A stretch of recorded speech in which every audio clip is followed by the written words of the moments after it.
Di zaman internet ini dan ketika kita masuk dunia digital, yang terjadi proses pembodohan atau pemintaran,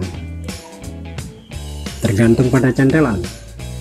Sayangnya otak robotik itu dengan teori algoritmanya sering hanya mempertemukan orang-orang bodoh dengan orang-orang bodoh pula, pembenci dengan pembenci pula, pembenci Jokowi dengan pembenci Jokowi, tidak mempertemukan yang pro dan anti dalam satu dialog. Jadilah kebencian dan kebodohan itu kayak satu paket.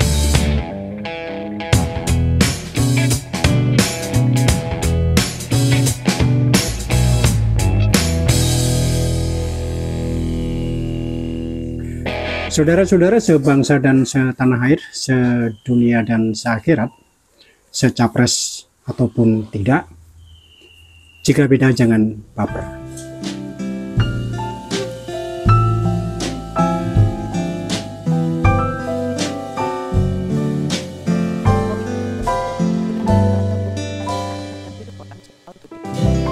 Di tengah maraknya kabar makin bersinarnya Gibran Raka Buming Raka, muncul tudingan bahwa ijazah Gibran Raka Buming Raka, wali kota Solo itu, palsu. Tudingan itu karena di tag Gibran dijawab dengan balik bertanya sang wali kota, "Salah saya apa, Pak?"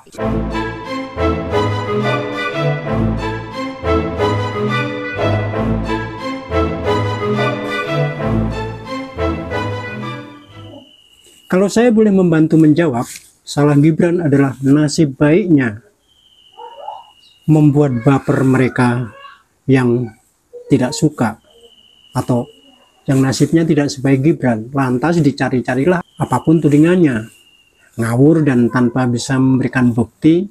Toh para teman-temannya yang sama-sama senasib, sama-sama membenci sang wali, mereka tidak butuh bukti, tidak butuh alasan, dan juga tidak butuh logika. Yang bernama AI, Artificial Intelligence, yang intelektualitasnya gadungan alias tidak sebenar-benarnya, memang kalau di zaman analog, orang yang menurut perintah itu disebut kerja pinter. Pinter nyari pujian mandornya, kerja patuh namanya. AI bekerja patuh karena berdasarkan pemrograman. Tidak mungkin ada inisiatif atau kreativitas di situ. Program algoritma dalam dunia internet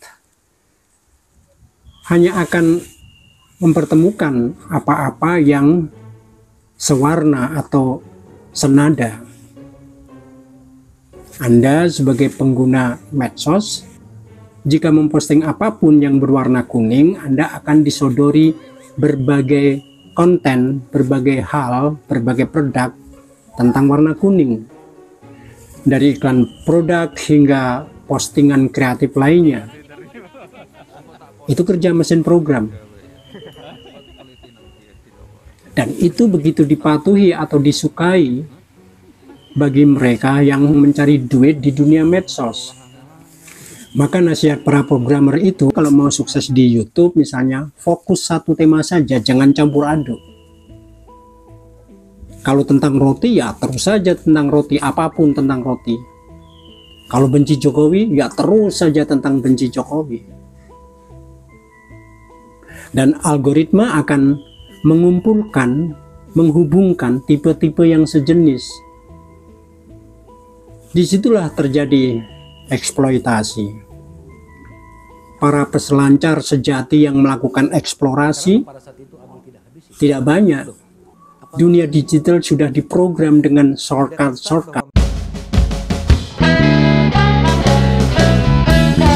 Para pendahulu kita yang mulia selalu mengajarkan bertumpu pada apa yang disebut proses.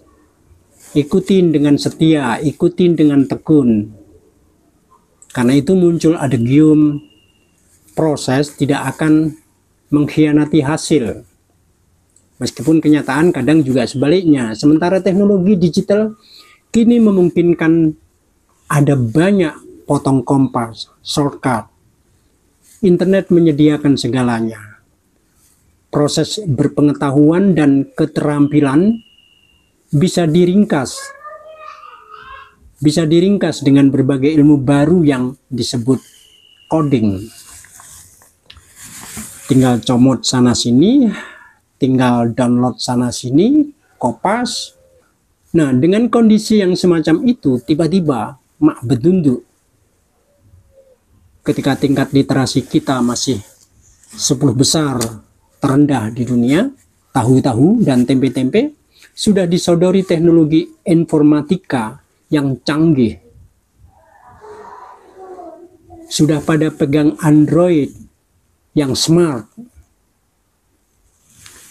Apalagi dengan adanya medsos, siapapun bisa ngomong apa saja, di mana saja, kapan saja.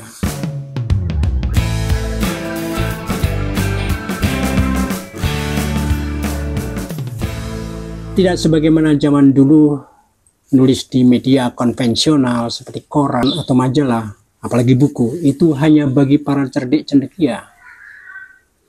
Kini orang bisa diikuti oleh ribuan dan jutaan massa hanya karena postingan yang remeh-temeh.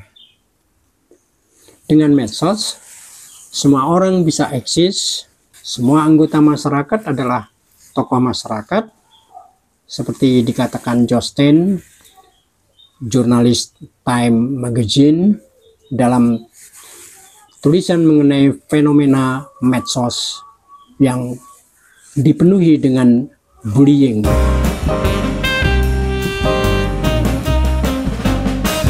Perilaku rakyat jelantah itu agaknya juga dimanfaatkan oleh elite politik Indonesia.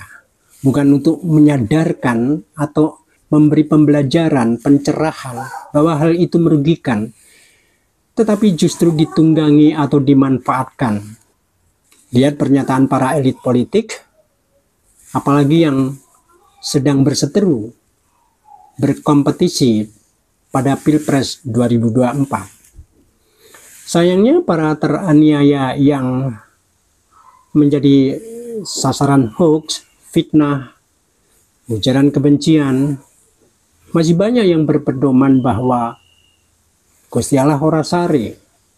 Kalau sare kenapa? Becik ke titik Allah rupamu, kebenaran akan menemukan jalannya sendiri. Mengutip Sayyidina Ali bin Thalib,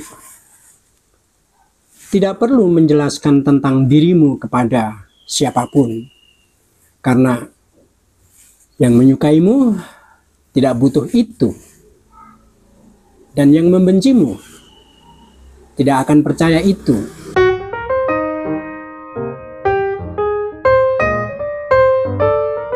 Itu mungkin benar adanya, tapi saya percaya ajakan Buya Syafi'i Ma'arif. Kita jangan diam, karena kejahatan atau kebodohan meski kecil, kalau terorganisasi, digerakkan secara masif, tersistem, dan terstruktur, mereka akan membesar hanya karena orang baik cenderung memilih diam. Sebagaimana nasihat Ali bin Abi Thalib tadi. Gibran, wali kota Solo yang sering menjadi sasaran bullying itu, dilalahnya adalah bagian dari generasi milenial yang cerdas dalam menghadapi fenomena kebencian para pengecut itu. Mereka disebut pemberani yang pengecut karena hanya muncul di medsos. Itu pun dengan nickname. Kalau di dunia nyata ya mereka tidak eksis karena tidak punya keberanian, karena tidak punya identitas. Sementara Gibran justru memanfaatkan hal itu dengan teori marketing anti-marketing. setiap penghinaan padanya justru dipakai balik oleh sang wali kota itu dan membuat ia makin berkilau, justru memperkuat brandingnya.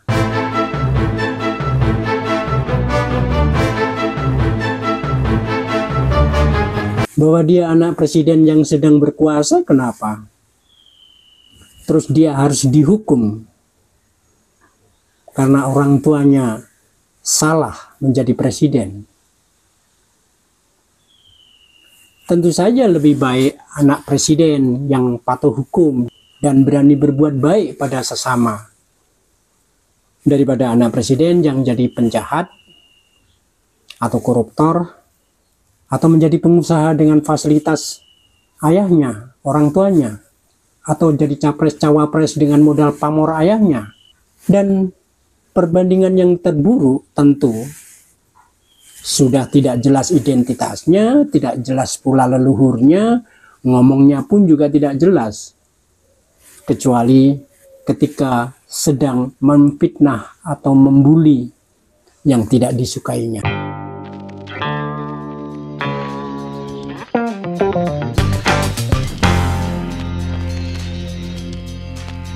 Untunglah ada orang bodoh yang nekat, yang bagi Gibran justru hal itu tampak menjadi media baginya untuk terus melakukan branding.